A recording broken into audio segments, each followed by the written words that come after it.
fonctionner. Alors, monsieur Élie Blanc, la vie d'un berger, c'est une vie extraordinaire?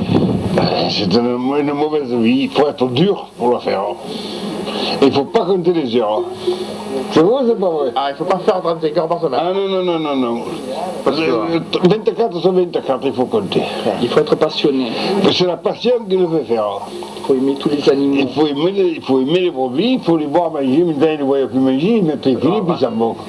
C'est noir maintenant. Il n'y a plus de bougies. Il n'y a plus de tout que des brebis. Voilà. Ça va pas faire passer la voiture. Et ça a fait marcher sur les routes. Oui. Nous avons marché à 2 km à l'heure, 2, 3 le plus. 3 km, c'était bien. C'était déjà trop. Quand je partais de Saint-Martin-de-Côme, j'allais passer au Martigues, Marignane, Aix, et que j'allais en Savoie, j'allais à Valois, 28 jours, 27, 28 jours. On me dit, on ne faisait pas les grosses étapes, hein. Enfin, il fallait les faire. Voilà. À pied. À pied. Alors, coucher au pied d'un arbre, Quand il faisait beau, c'était rien. Mais quand il faisait mauvais, ben, c'était pareil. Une année, j'ai parti de l'Arche, moi, avec les frères Chabot. On est parti de l'Arche, on était venu à Seine. De Seine, on a mis les jambières, on partait le matin. Et de Seine, on les a levés, Pélissane. Ah, ça faisait... 6 jours. 6 jours, les jambières. Mais pas des jambières comme maintenant. Maintenant, ils ne pesaient plus rien, mais c'est pas les jambières en cuir. Combien on pesait? Ah, j'allais le faire avant. Ah, tu vois? Regarde, c'était dur. C'était dur. C'est quoi une paire de jambières, monsieur? Mais c'était des choses comme un tampilé sur les pantalons, il y avait 2 jambes, c'était ouvert là et ouvert là. Ça fait comme mettre la ceinture. Il y en avait l'imperméable, le parapluie. Et ça servait pour se protéger? Ça servait pour protéger la pluie, mais on transpirait, quand on se couchait, on avait froid. Oui, Élie Blanc, mon ami Jeannot Jobert, le berger, il me disait que par rapport à la lune et par rapport au soleil, il y a un rythme naturel. Ça, c'est important. Ça, on ne le connaît pas dans la ville. Vous le connaissez à la campagne. On ne regarde pas trop, nous, hein. Ouais, mais ça, il fait. La lune, il fait beaucoup, hein. Ouais. La lune, il fait beaucoup. Bon. Même pour nous, la lune, pour couper les cheveux, ça fait. Et regardez pour vous, sur vous-même la barbe, ça fait. Ah ouais, les amis ne veulent pas le croire. Quand ils faisaient des oignons, quand ils semaient des ails, des poireaux, ils semaient tous de lune vieille, les salades, les pommes de terre. Est-ce que ça marche sur les semis et aussi sur les récoltes? Ça marche sur la graine? Surtout. Je croyais que ça marchait que sur les semis. La lune marche surtout.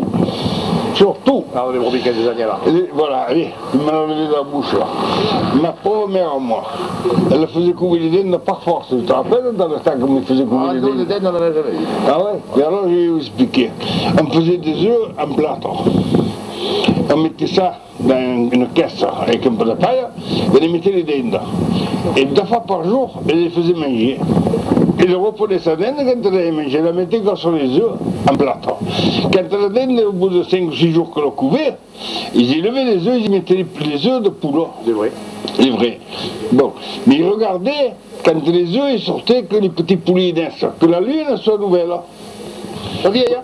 Non, nouvelle. Pourquoi? La lune, en prenant de force, Ah oui, oui. Voilà. 17 juin, à 5 h du matin, branle-bas du combat. On partait du mas de Guérard, là-bas, Saint-Martin-de-Croix. Il y avait mes 3 frères et mon père. On avait 2300 brebis. Et nous voilà partis sur Salon, Pélissane, Aiguille, Aix-en-Provence. On a traversé la ville d'Aix-en-Provence. Et on a remonté le cours Sestius, et là les ânes, en montant le cours Sestius, la route des Alpes, ils se sont trompés, les ânes, ils ont passé dessous. On avait des ânes avec le bas, comme ça, on avait 5 ou 6 ânes et tout. Ça, au cours Sestius, à la route des Alpes. Les ânes, ils ont passé par-dessous, après, ça faisait ça, là. Pour rejoindre le troupeau, il a fallu qu'ils montent les escaliers là-bas. Et la neige qui avait les banasses, dans les banasses, il y avait les bières et tout. En montant les escaliers, allez, la bombe devient enfin. Et là, alors, on allait pour prendre d'Aix-en-Provence, on couchait derrière le stationnement des troupeaux transhumants, en haut de l'hôpital, où ils ont fait l'hôpital nouveau maintenant. Et le lendemain matin, bonne heure, on partait. quand on est Bellegarde, on prenait la route de Vauvenargues pour faire la jonction de notre troupeau qui arrivait, Étienne Beltrand, qui arrivait d'Aubagne là-bas. D'Aubagne, pas cela. Mais le Vassilou, il était au Aubagne. Ah, et finalement, on faisait la jonction et on prenait la route du Haut-Var, puis on allait passer au Côte d'Alois, Barcelonnette et tout. Ça c'était en 1931 et après on allait en montagne à Jalorgue. En 1931, Voilà. soldat. Ouais. Et tout chemin faisant, chaque année, après, alors, des fois mon père il prenait des herbages dans le Haut-Var, on restait quelques jours, c'est la montagne et une crompe de neige. Et c'est là que j'ai connu ma femme. J'ai connu ma femme, elle avait 14 ans, non, 13 ans, et moi j'en avais 15 ans, ouais, à la Verdière, ma femme était à la Verdière. Et puis j'avais de la vie, et puis quelques années après quand même, on a fait combine. Alors en plus de ça, mon père il avait pris la place de la Raphaël, c'est moi qui gardais là-bas. Alors le boulanger me laissait le pain, la ferme où il y avait ma femme. Et elle, je l'ai connue en train de faire les fromages avec sa grand-mère. Bon dire, pas ce serait long à raconter. Et oui, pas jusque ce soir, C'est gentil, Jean Soldat, merci beaucoup. Alors, moi j'ai commencé à... j'en ai écrit un livre, moi. Moi j'ai un recueil épais comme ça, de tout de ma vie de berger. Vous avez publié, Jean Soldat, vous avez publié votre livre. Non, parce qu'il y a des éditeurs qui sont venus un jour me voir. Et ils m'ont dit, mais j'ai lu de vos poèmes, j'ai lu de vos ouvrages sur les illustrations, sur l'avion, sur la phrase, patati patata. Alors on m'a dit, vous ne voulez pas les faire éditer, vos ouvrages? Et sur le coup, on m'a dit, oh, pourquoi pas? Alors voilà. Qu'est-ce que vous voulez comme couverture? Marron, vert, imitation de cuir? Alors il m'a dit, ben voilà, vous me versez 1000 francs. Non, 10 000 francs. J'avais pas le compris. J'avais compris qu'ils allaient me donner 10 000 francs, moi. Alors... Ils sont malins, ils sont malins, je le sais, Jean Soldat. Ouais, mais je gardais mon troupeau dans les champs. Alors il y avait un sentier qui arrivait. J'ai fait répéter, ils m'ont dit, non, vous me versez 10 000 francs. Que moi je vous verse 10 000 francs. Il était deux, trois, une femme et deux hommes. Il dit, vous êtes venus par où, messieurs, dames? Alors le sentier, là, on a laissé la voiture à 300 mètres. Là. Alors je vous conseille une chose, de reprendre le sentier que vous avez pris en venant et ne pas marcher sur l'herbe au bord. Parce que vos pieds sont tellement mauvais que les brebis ne mangeraient plus l'herbe. Vous n'avez pas honte de venir me relancer. C'est logique, Jean Soldat, c'est logique, ils m'ont fait le même coup aussi. Est-ce que vous pouvez me raconter un poème que vous avez fait? C'est possible, s'il vous plaît? Alors le poème, c'était un jour que j'étais en colère sur la montagne. Il y a tellement de touristes maintenant. Ça, je l'avais fait en 61 ou en 62. Ils avaient fait des remontées mécaniques. Alors, j'ai remonté aux remontées mécaniques. Et là, alors, ils arrivaient au milieu de la montagne, un grand plateau, des brebis, le grand troupeau, éparpillés. Alors, qu'il y avait le chien, des enfants avec le pelo vert, rouge, bleu, cavalier au milieu du troupeau. Bon, peut-être, ça peut plus aller, ça. Alors, je ne voulais pas me disputer parce que les gens étaient inconsciemment. Bon. Alors, j'ai dit, le mieux, c'est que je fasse une chose. Je vais mettre. Ça m'est venu, l'inspiration m'est venue en un quart d'heure. Hein.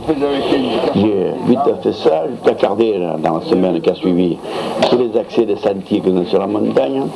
À messieurs les promeneurs, à vous tous, gens de la ville, vacanciaux, promeneurs, je dédie ces vers utiles, mais qu'entre nous reste 100 heures. Si quelquefois dans la montagne, vous vous trouvez subitement face au troupeau qui m'accompagne, contournez-le bien gentiment. Sachez que la brebis docile aime bien sa tranquillité. De votre part, un geste hostile risque de les effaroucher. Respectez donc ces nobles bêtes. Et dans l'hiver qui va venir, en savourant sa côtelette, n'oublierez pas bon souvenir. En concluant, je vous demande, grands et petits, filles ou garçons, ne prenez pas pour réprimande que de laisser en paix mes moutons. Ça, ça a été sans retouche en demi-heure. Il y aura plus de d'autres. Merci, monsieur Jean Soldat, merci beaucoup. Quand on passait à Aix-en-Provence, le stationnement des troupeaux, c'était là où il y a le casino municipal, le Vendôme. Le Vendôme, c'était l'emplacement des troupeaux. À Aix-en-Provence. Et quand ils ont voulu faire le casino municipal de la ville d'Aix, il a fallu une délibération de la ville d'Arles pour pouvoir construire le casino. Et c'est là qu'on nous a donné les emplacements derrière l'hôpital.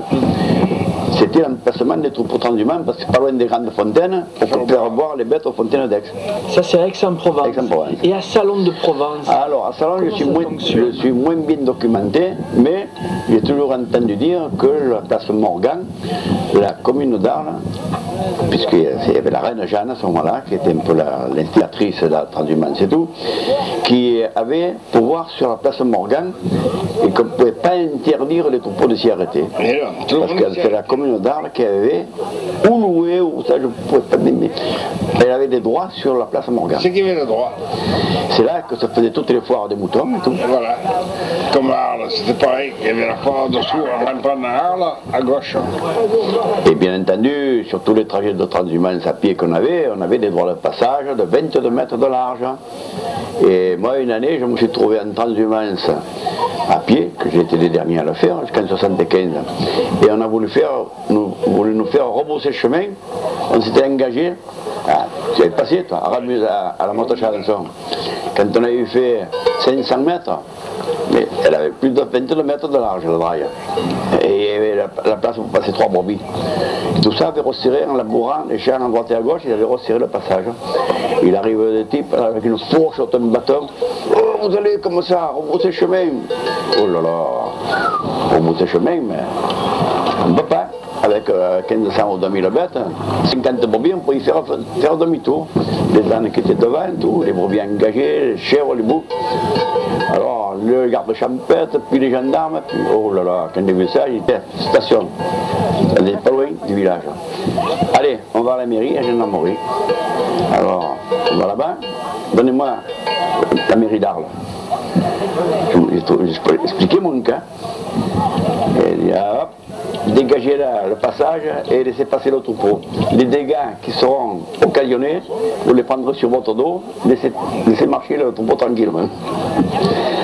Le droit de passage appartient à la commune d'Arles. La commune d'Arles. Voilà ce qui s'est passé. C'était les Caraïbes. Seulement après, comme chaque année il y avait de moins en moins de transhumants à pied, eh bien, les gens se sont appropriés, ils ont resserré, ils ont fermé. Regardez quand vous partez de Salon. Irrégulièrement, entendu. Bon, merci Jean Blanc. Alors, monsieur Tramier, vous êtes le président du syndicat. Fédération régionale. Je suis le président de la Fédération régionale ovine et entre autres aussi de la Maison de la Transhumance. C'est une association qu'on a montée pour de dire qu'il se rencontrent des éleveurs, des gens de la culture, des gens de l'environnement et aussi des experts, je dirais, sur le social et tout ça pour me dire de discuter tous ensemble de la transhumance pour perturber, pour continuer cette tradition, cette tradition qui est une réalité parce que la transhumance c'est quelque chose de réel. Aujourd'hui, il faut savoir que dans la région Provence-Alpes-Côte d'Azur, il y a encore 450 000 brebis qui transhument. Rien que dans les Bouches-du-Rhône, on a 150 000 brebis qui transhument dans 6 départements différents. Ça part des Alpes-Maritimes à la Savoie. Pour rentrer, les voitures, c'est interdit. Il y a Roland en face.